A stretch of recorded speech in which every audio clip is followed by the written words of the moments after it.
This is your very useful pencil. You're going to write on your label with it. And you're also going to use it on those little containers that you have with perlite in them. We'll show you that in a minute. And that's, oh, there's one more thing. Oh, your bluebonnet seeds. You've got some loose bluebonnet seeds here. The little ones, yes. Okay, this is perlite. We'll do this in a minute, but you have this to take it home so that it doesn't go all over. When the time comes, you're going to fill this with water. If you have any perlite in the bottom of your cup, try to empty it here. And then we're going to poke holes. In fact, let's do it right now. Get your pencils out. If anybody has any questions or needs to ask, what you're going to do is poke holes right at the bottom of that first rim, probably about 6. Spacing is not a big thing. If you don't get it right, it's not a problem. Gardening is very forgiving.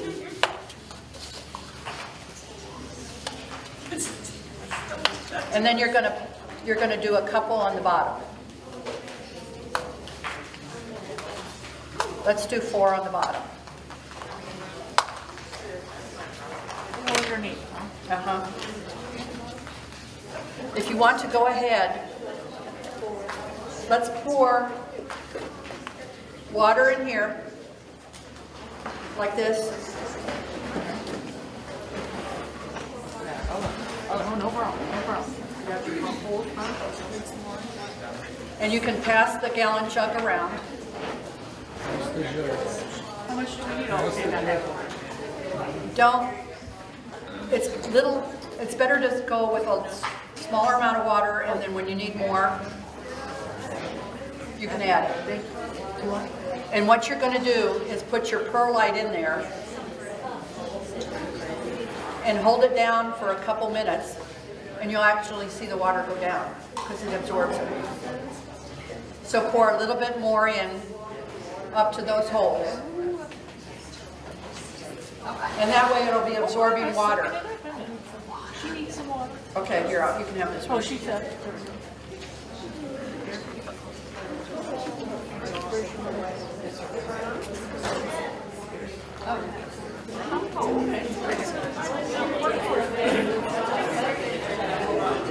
Yeah, I know. And we're going to set that aside in this saucer for now. It really does suck it up. Okay. I don't know if that'll work or not. Where's it at? Okay, there's the picture of a bird of paradise, or pride of Barbados. Isn't that beautiful? Wow. Desert bird of paradise. And the nice part is it tolerates our soil. Like that. That is so pretty. Yeah, that's what I saw. That's what I saw. Okay, if you also would get the spray bottles and very carefully make sure it's on spray, not off. Spray your cell pack just to get it wet, and then put it back in your tray.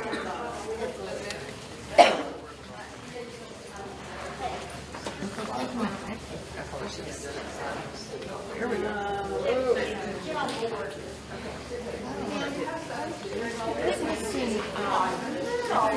Texas Laurel, the red guy. Oh, thank you.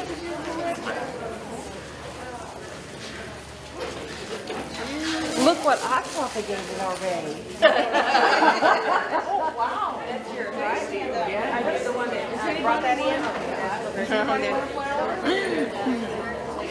I'm giving her flowers back. She was using this morning. So spray your 6-pack with a spritz of water. Just damp. Mine are not absorbing. And set it aside. We'll spray it again before we put the seed in. Don't you get my pictures, my notes wet. No, am I doing that too? No, my flowers. I don't want them getting, I don't want misbehaving and not doing it. Although, mine's just kind of sitting on the top. What's the deal with that? Would not be surprised. Look, notice how quickly I'm willing to accept your Oh, I did the same thing. did you? Did it work? Did you spray your six pack? Okay. Okay, we'll go on from here. Okay, this is terrible. Oh yeah, look at that. This is your propagation pot. There we go. This is a very great learning experience. We'll show you how to propagate any plant you want. You will go to the arboretum now with a plastic bag. But don't let them catch you, because you won't.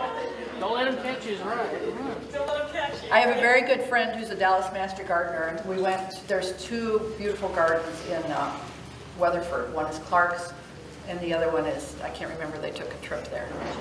Chandler. Well, Clark's has poppies everywhere, and it was the height of the drought, and the poor garden, they didn't have any water, and everything was dead. And there were all these beautiful poppy pods. And I had an envelope, and I was grabbing the pods and putting them in the envelope, and she just walked away from them. She wasn't gonna have Come out here. I'm not being part of this. it. Okay, what we're gonna do is you're going to fill this.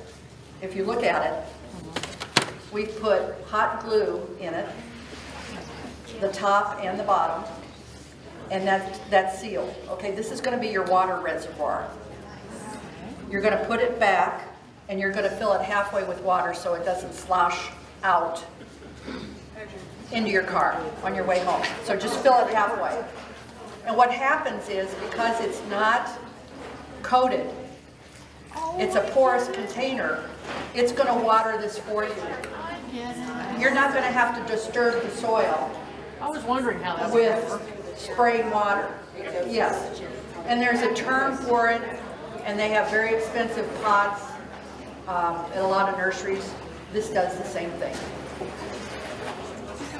The beauty of this is, Well, that's because I couldn't stop. for those who want to propagate and continue on,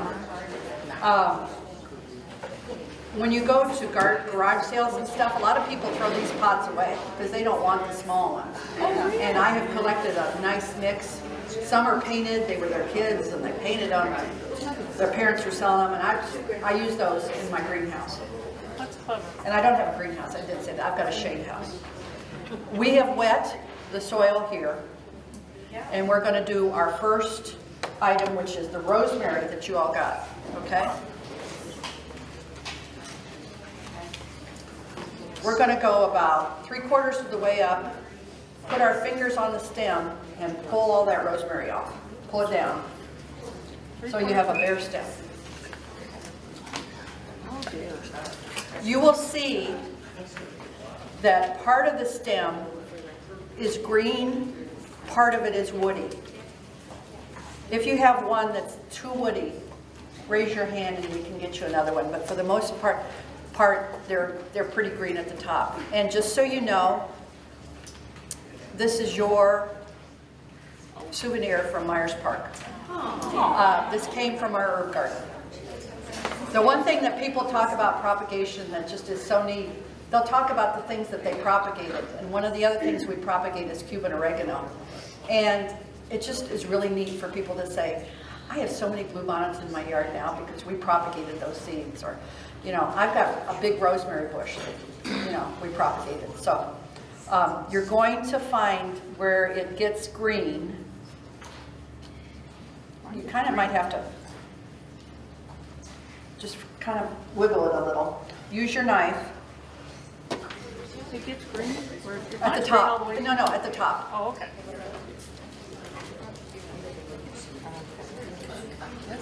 Use your piece of cardboard. Right there. Use your piece of cardboard when you cut, and just cut down. At an angle? at an angle.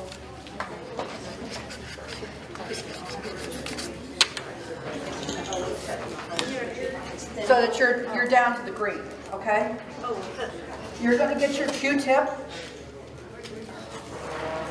and get some of your rooting compound, and you're going to paint the bottom of it.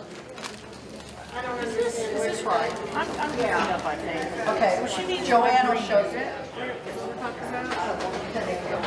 If you all turn, Joanne, can you kind of show all three of them there? Yes. Wait. You're going to cut that so that you have something to put the rooting compound on. Try to get green. The green is probably closer to the top.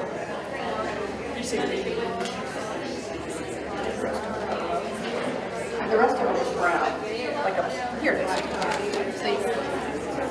That's tough. You don't want the tough part. You do not want to cut the tough part. You want to cut close to the top.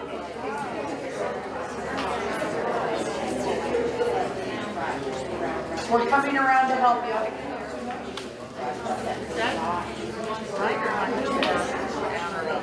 And just paint it with your hormone. Yeah. I thought you said you don't want to be on the green. I must not be here. Okay, there you go. See, I went a little too far down. Okay. And it's just a flat cut. Yeah, it can be. Yes. Angle or flat. It doesn't. Okay.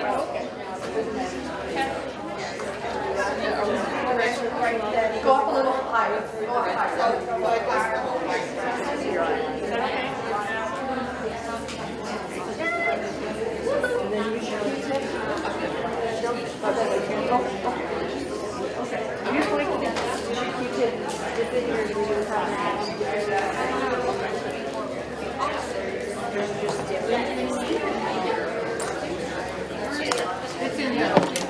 That's your rooting powder.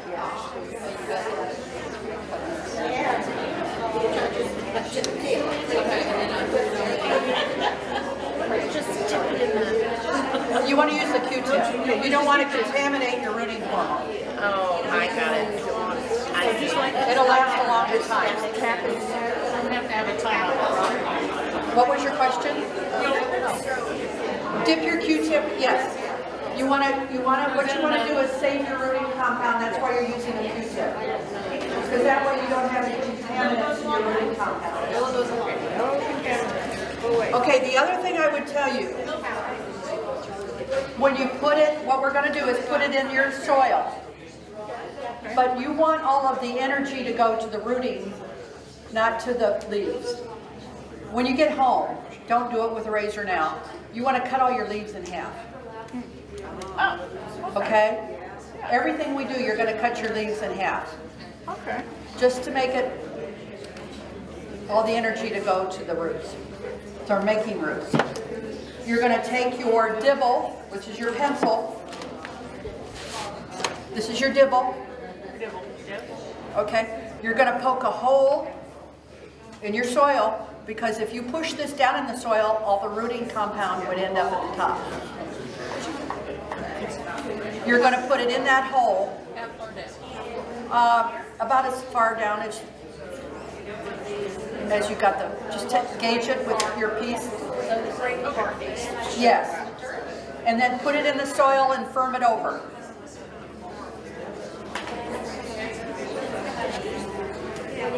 And that's your first cutting.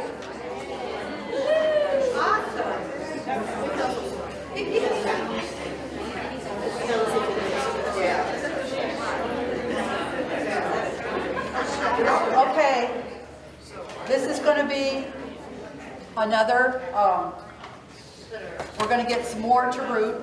There are herbs over here. Don't worry about the iris. We're not going to mess with the iris right now. What you want to get are the herbs. Excuse me. And this is called Cuban oregano. It does not grow in Cuba. It grows in South America. But what you're going to do is go over there. There's some on either side. And you're going to get 2 cuttings of this. You're going to cut it. Don't do as I do, do as I say. Okay, you'll have time. Okay, you're going to get your Cuban oregano. I've sterilized both of these. You're going to cut your flowers, your leaves in half. All of them. Then you're going to take your fingers and pinch out the growing tip. See the little growing tip in the center? You're going to pinch that out. Then you're going to take your Q-tip, you're going to dust this. You're going to do the same thing you did before. They're different. Yeah. No, you'll have The other end? you can use the other end. Okay. You're going to dust it. Now, Joanne Fellows taught me a secret. She says to also slice a little bit off the sides Oh, make roots come out there. to make roots come out on that part. So you can do that, paint that. Again, use your dibble. Make a hole and plant it in your soil. And on both sides, there's Cuban oregano. Yes. Really, the Cuban oregano will even break off if you want to do that.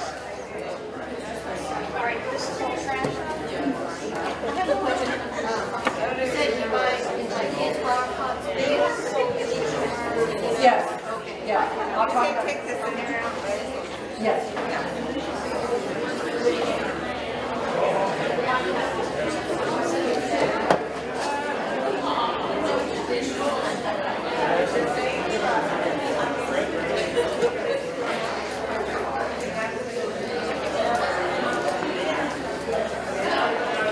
Do you have a question? What are our plant choices? Are we just picking one? No, you can pick a couple. There's some herbs over there. Okay. You can get some more rosemary. Somebody said there's basil. I know there's thyme. Just take a look and ask. Grab a couple? Yeah. You're welcome. I'm new at this, but I'm really liking it. So, You can volunteer and help next year. yeah, I will. Packet. We bought some bluebonnet seed in bulk. So you've got some bluebonnet seed. We're going to plant 2 per cell. If you have enough to do 3 per cell, go ahead. The depth of the seed is how... Thank you. Twice the diameter of the seed is how deep you're going to plant it. Obviously, we have a specialist here already. Yes. Yes. You're going to use your pencil and make a little hole. Gauge half of that, double that seed.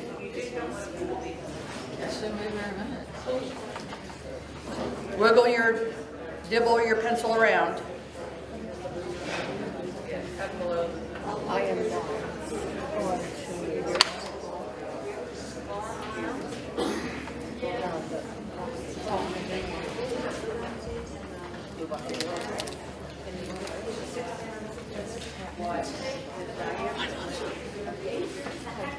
Dump your seed either on your cardboard or in your hand. And then you're going to plant 1 or 2 seed per hole. Get out of here. Or whatever you want. 2 per cell. Yes, yes. 2 or 3 In the same hole. in the same hole. And then gently cover it up. Do that with all 6 of your cells. And we're not, have to sand. No, we're not going to sand them.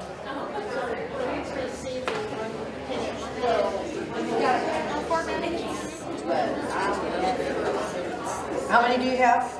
12. Okay, 2 per hole. Some people might have a few more. I mean, we're using all 6. Yes, yes, yes. And then you've also got in your packet a label. After you're done planting your seed,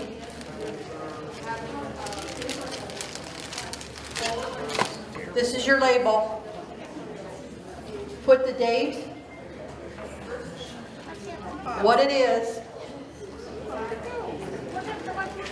And put it in the side of the packet, the cell pack, so you know what it is. That's probably it. Yeah. Everybody could just look at the screen.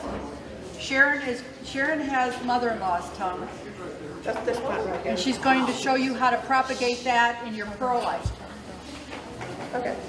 So whenever you're working with a blade like this has multiple cuttings on it, and the best way to cut it is to start at the base of it and to take out one of the plants.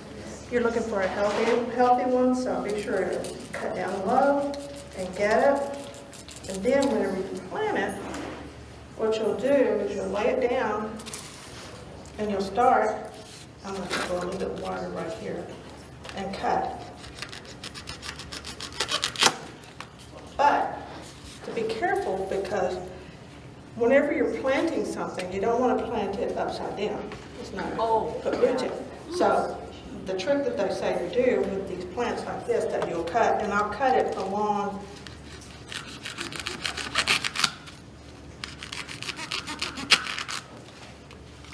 three or four or five, just to show you.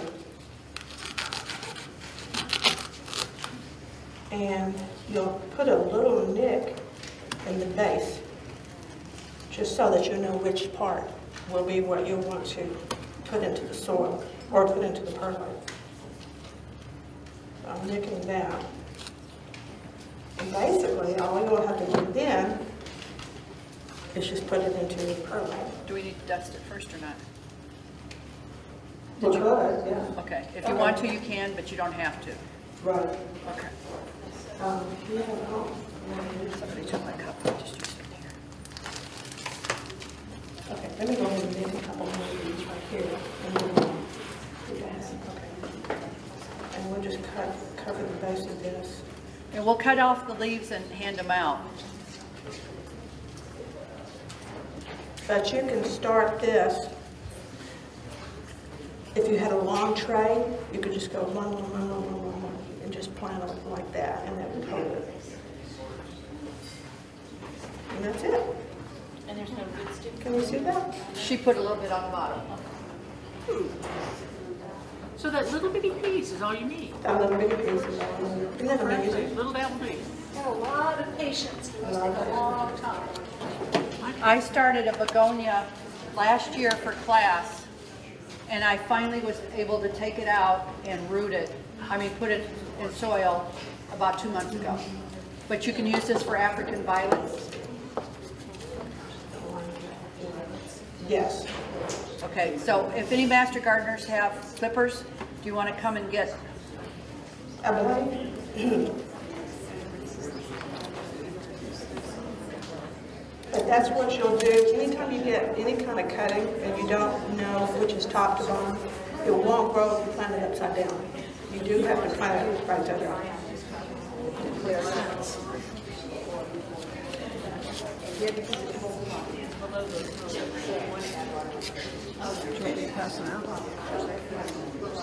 Oh, these?